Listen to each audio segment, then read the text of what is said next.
wọ́n ti arrest mi wọ́n ti gbé láti jọ Tuesday mo ṣe announce ẹ̀ fáwọn èèyàn dé. Ok, ìyẹn ọkọ yẹn. Àti hairdresser yẹn. Wọ́n ti gbé wọn náà. Wọ́n ti wà ní sẹ́ẹ̀lì báyìí sí. Ọ̀dọ̀ sáwọn family ẹ̀ ti take it serious nsìn. Ìyá mi ọmọ yìí máa ṣe wọn. Bẹ́ẹ̀ hairdresser kọ́ máa ṣe wọn. Ó bẹ̀tẹ̀. Nísìnyí mo ẹ̀ṣẹ̀ wà wẹ́lẹ́ ń dẹ́nsìn. Mi ò pa gbogbo ariwo tí mo pa online kò lọ lófo. Kò lọ fẹ́. Àwọn ọlọ́pàá náà wo show wa wọ́n ní àwọn náà wọ́n. Of course na wọ́n máa ń wò náà. Wọ́n ní ọmọ yẹn wọ́n ní ọ̀rọ̀ ọlọ́pàá ní. Wíwá ti jí ìgbọ́dọ̀ máa pè ní ọmọ yẹn wọ́n ti sọ̀rọ̀ náà di ọmọ yẹn. Wọ́n ní ọmọ yẹn ní voice. Ọmọ yẹn dẹ̀ shut down social media everywhere. Life bọ̀bọ̀ yẹn ni mò ń rí. Wọ́n fi sọ pé ọkọ̀ máa ń wẹ̀ ìwà wọn kò gbọdọ̀ sí ọmọ yẹn ní kí ọmọ àtẹ̀kẹ́ kéfì o. That's good, that's good. Ilé àbíjọ́ ti sí ilé àbíjọ́ ti fi kọ́ kún iṣẹ́ alágbára ló wà ní dìkéèsì ẹ̀ àwọn Mohbad yẹn. Ìṣe tí Mohbad yẹn àwọn alágbára ló kún bẹ́ẹ̀. Wọ́n ní na yóò bí ọmọ yẹn òun ní èké lọ́mọ yẹn. Ọ̀rọ̀ kù Tèmítọ́pẹ́ Ọ̀ṣọ́bà mà tún ti bá ọ̀nà míì yọ tí ń ṣàlàyé fún ilé ẹ̀kọ́ kan ṣé ẹ rántí Olùṣọ́ọ̀tùnú eyín ọkọ Tèmítọ́pẹ́ Ọ̀ṣọ́bà gangan ẹ rántí interview tó ṣe mọ̀ ń bọ̀. Ok, ta ni arábìnrin Ọ̀ṣọ́bà sí yín?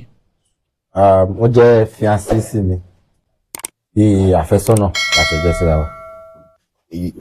Ṣé ẹ rántí ọmọ Ṣaléwá yáàdírẹ́sà tí Tèmítọ́pẹ́ Ọ̀ṣọ́bà tó ń gbé ọ̀dọ̀ rẹ̀ kó tó di pé wọ́n gbé sínú kórópè tí wọ́n ń gbé lọ ibì kan táwọn ọlọ́pàá fi mú wọn ẹ rántí dáadáa tẹ́ ẹ bá rántí mò ń bọ̀ ń sọ gbogbo ẹ̀ fún yín lẹ́yìn kọ̀ọ̀kan yín bo ni ìgbẹ́jọ́ dé dúró ṣé ẹ rántí Pẹ̀lúmi tó náà ṣe interview eléyìí tí Tèmítọ́pẹ́ Ọ̀ṣọ́bà sọ àsọtẹ́lẹ̀ pé àbúrò olùsọ ni mo fi tipátipá bá òun lò pọ̀ pé bákan náà ó sì tún ṣe fídíò òun ọ̀rọ̀ tí wàá bẹ́yìn yọ ǹjẹ́ lẹ́ẹ̀jẹ́ mọ̀ yìí pé lẹ́yìn gbogbo interview táwọn èèyàn yìí ṣe ẹ rántí pé ọmọ Ṣaléwá ó ṣe interview pẹ̀lú Kúnlé Afọ́d níbi tó ti sọ bí Tèmítọ́pẹ́ Ọ̀ṣọ́bà ṣe gbọ́dọ̀ òun báwọn ṣe wò ó pé ó ní gángan táwọn fẹ́ máa gbé lọ sọ́dọ̀ olùṣọ́ Kẹ́hìndé Ọ̀ṣọ́bà táwọn ọlọ́pàá fi mú wọn lójú ọ̀nà ṣé ẹ mọ̀ pé òun sọ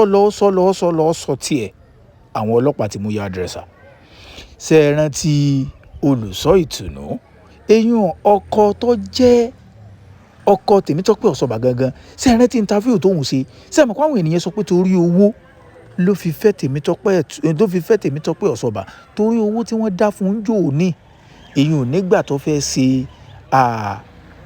sọ́jìrì àrùn jẹjẹrẹ tó mú pé wọ́n lówó tó wọnú àkáǹtì ẹ̀ ń gbà náà ń lọ bíi 30 million pé torí ẹ̀ ló fi gbé lọ inú ilé ní wọ́n fi jọ ń gbé gẹ́gẹ́ bí tọkọtaya pé ńgbà tó wó tán ló tó ti síta àwọn ọlọ́pàá wọ́n ti mú olùṣọ́ náà ṣé wàá rí Pẹ̀lúmi eléyìí tí Tèmítọ́pẹ́ sọ ọ́ lẹ̀ pé ó fi tipátipá ṣe yùnkínyùnkín lára àwọn ó ti fẹsẹ̀ fẹ́ ẹ wo nǹkan tí ń bọ̀ mọ̀ ń bọ̀ ẹ kọ́kọ́ gbọ́ voice note ẹ tún gbọ́ voice note eléyìí eyín ò ní TikTok live ibi tí Akeem oyún ọkọ àwọn single mother tó ti fi hàn gbangba pé wọ́n ti sá Olùṣọ́ Ìtùnú àti ọmọ Ṣaléwá yìí àdẹ̀sà wọ́n ti sá wọn tí inú ẹ̀wọ̀n mò ń bọ̀ ẹ má ìlọ ọbẹ̀ kankan mo pa pẹ̀lú yín ẹ subscribe sí YouTube channel wa kẹ́ ẹ̀ lè bá a máa gbọ́ gbogbo ti lọ èèyàn níkànnì ayélujára. wọ́n ti gbé mọ́mì ìyá máa ṣe pé kó kú bọ̀ kò ní kú ó máa manage. ọkọ mi ṣe balẹ̀ ń sìn. Olùṣọ́ have been arrested. Exactly yọ Ìtùnú ọkọ Tọ́pẹ́ yẹn kúrò mẹ́ wọ́n tún fẹ́ pé Olùṣọ́ have been arrested exactly. ó ti get started báyìí. eré kankan náà ń pè ní this is the beginning. Ọlọ́run fíìmù tó kù tán ni wọ́n ṣe ń yọ ǹjọ́ yẹn lórí fóònù ní AK ìyẹn Olùṣọ́ yẹn ń gbà tí ó ń sọ̀rọ̀ lórí ó lọ́kàn ọkùnrin yìí máa bá dé ṣé wọ́n sílẹ̀ fún gbà yẹn ni. ẹ̀yin gbádùn Nàìjíríà. tí mi ò sùn mo tún wá máa fi Tọ́pẹ́ lálàá. no we were talking but I was not me really take. máa fi Tọ́pẹ́ lálàá máa fún ó tún wá rẹ́rìn. In fact káṣáàdé 24 hours ni AK fi wà lórí ó ti kọ́kọ́ ṣe fídíò ara ẹ̀ ò balẹ̀ ó ti kọ́kọ́ ṣe nígbà tára ẹ̀ ò balẹ̀ ló tán live. Ọlọ́run ó lọ fún ọ. Olúwa ṣeun bẹ́ẹ̀ ni Ọlọ́run ṣeun pé wọ́n rí ẹmú yẹn. Ọlọ́run ṣeun. Yakubu manage ikú dey do like say make you die. ó ní kú bọ̀ wá dé wo mo ti lóye lẹ́yìn. wájú àlàyé ara àwọn ọmọ akọlẹ́kà tẹ pé kó bí akọ bí akọ ọpẹ́ ni ọpẹ́ ni ọkọ mi o. Okay, àwa gan a ní the IPO kan ní station yẹn. wàláì. kò lè bọ́ yẹn kò lè bọ́nú ẹ̀ wọ́n àtẹ̀jẹsà yẹn àbò ti bọ́nú ẹ̀ ni. wọ́n padà ń tẹ irọ́. wọ́n bá pé hairdresser nìkan náà wọ́n ti gbé. ẹ̀sùn wo ni ẹ fi kan Olùsọ̀tùnú tí wọ́n fi gbé ẹ̀sùn wo ni ẹ fi kan ọmọ Sàléwò yìí hairdresser tí wọ́n fi gbé ẹ jẹ́ n sáré ṣàlàyé gbogbo ẹ̀ fún yín ẹ̀yin náà mọ̀ yìí pé àti ìmọ̀ pàtó ikú tó pa Tèmítọ́pẹ́ Ọ̀ṣọ́bà látàrí pé àwọn àsọtẹ́lẹ̀ kan wà tó sọ tó jẹ́ wípé ó wá sí ìmúṣẹ tí wọ́n fi ń sọ wípé ó ṣeé ṣe kó jẹ́ wípé Tèmítọ́pẹ́ Ọ̀ṣọ́bà ó ṣeé ṣe kó jẹ́ wípé wọ́n fún un ní nǹkan jẹ ni tàbí kó jẹ́ wípé òun ló gbé nǹkan jẹ fúnra rẹ̀ ẹ máa bá mi ká lọ ó ṣeé ṣe kó jẹ́ pé wọ́n fún un ní nǹkan jẹ tàbí ó gbé nǹkan jẹ fúnra rẹ̀ àsọtẹ́lẹ̀ kan tún wá wà tó náà sọ nínú voice note níbi tó ti sọ wípé ìkan lára àwọn ọmọ olùṣọ́ yálà bóyá àbúrò ẹni tàbáwọn tí ń ṣiṣẹ́ ní iléeṣẹ́ rẹ̀ pé ó fún òun ní omi kan mu abẹ́ ẹ ti gbàgbé interview eléyìí tí Olùsọ̀tùnú àtàwọn ọmọ rẹ̀ ṣe tí ìyẹn ti sọ wípé òun ò fún olómi kankan mu wọ́n ti wá gbé Olùsọ̀tùnú ṣùgbọ́n àwọn méjèèjì yìí pẹ̀lú mi àti kejì rẹ̀ ilé tí Tèmítọ́pẹ́ Ọ̀ṣọ́bà tó fẹ̀sùn kàn pé ìkan fi tipátipá bá òun ní yòkínyòkín pé kejì ló fóun lómi kinní kan mu àwọn méjèèjì ti sá lọ Olùsọ̀tùnú àti ọmọ Sàléwò yìí hairdresser nìkan ni wọ́n rí mú ṣé wàá rí ńgbà tí wọ́n láwọn ọlọ́pàá tí wọ́n débi tí ìjẹ́ lẹ́yìn ìjẹ́ mọ̀ pé wọ́n ló ti ń lọ bí oṣù mẹ́ta tí Tèmítọ́pẹ́ Ọ̀ṣọ́bà gan tí Olùsọ ti tì síta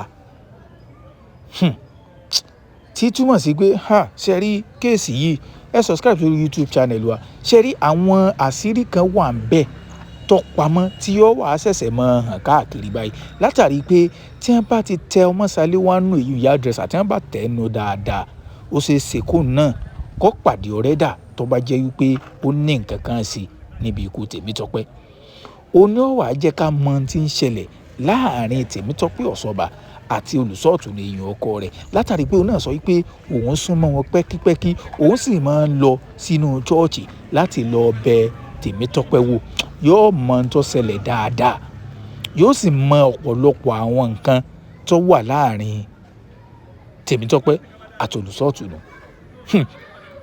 ọ̀rọ̀ náà ti le o eléyìí ni mo ní kí n wá mú wá fún yín bó bá ṣe ń lọ níkànnì ayélujára torí pé ìgbẹ́jọ́ sì ń lọ lọ́wọ́ àti ìsọ wípé ẹgbẹ́ wa dáadáa àti ìsọ wípé Olùsọ̀tùnú ló pa Tèmítọ́pẹ́ Ọ̀ṣọ́bà bákan náà àti ìsọ wípé hairdresser ló pa Tèmítọ́pẹ́ Ọ̀ṣọ́bà ṣùgbọ́n wọ́n ti mú wọn gẹ́gẹ́ bí ìwádìí tí wọ́n ń ṣe lọ́wọ́ ẹ̀yin náà dẹ̀ mọ̀ pé àwọn ẹbí Tèmítọ́pẹ́ Ọ̀ṣọ́bà wọn ò tí ì ṣẹ̀yẹ ìkẹyìn fún ṣùgbọ́n wọ́n ti ṣe candle night látàrí pé wọ́n fẹ́ kí ìgbẹ́jọ́ kó débì kan náà wọ́n fẹ́ ṣe ìgbẹ́jọ́ wọ́n fẹ́ ṣe autopsy wọ́n fẹ́ ṣe oríṣiríṣi àwọn nǹkan fún un wọ́n fẹ́ fìdí òdodo múlẹ̀ dáadáa kó tó di pé wọ́n ò lọ sin ẹ̀yin náà mọ kéèsì tí Mohbad tí wọ́n sin tán tí wọ́n tún wù wọn ò fẹ́ kó jẹ́ bẹ́ẹ̀ wọ́n fẹ́ fìdí òdodo múlẹ̀ dáadáa wọ́n fẹ́ kí ìgbẹ́jọ́ náà kó forí gómìnà kan kó tó di pé wọ́n ò ṣe ẹ̀yẹ kẹyìn fún ẹ subscribe sórí YouTube channel bọ́ bí bá ṣe ń lọ lórí ìkànnì ayélujára lórí ọ̀rọ̀ Tèmítọ́pẹ́ Ọ̀ṣọ́bà ẹ̀yin òṣèré orí ìtàgé wa tọ́jọ́ lọ nípè àjẹkẹ́ máa gbọ́ ẹ share fídíò kẹ́ subscribe.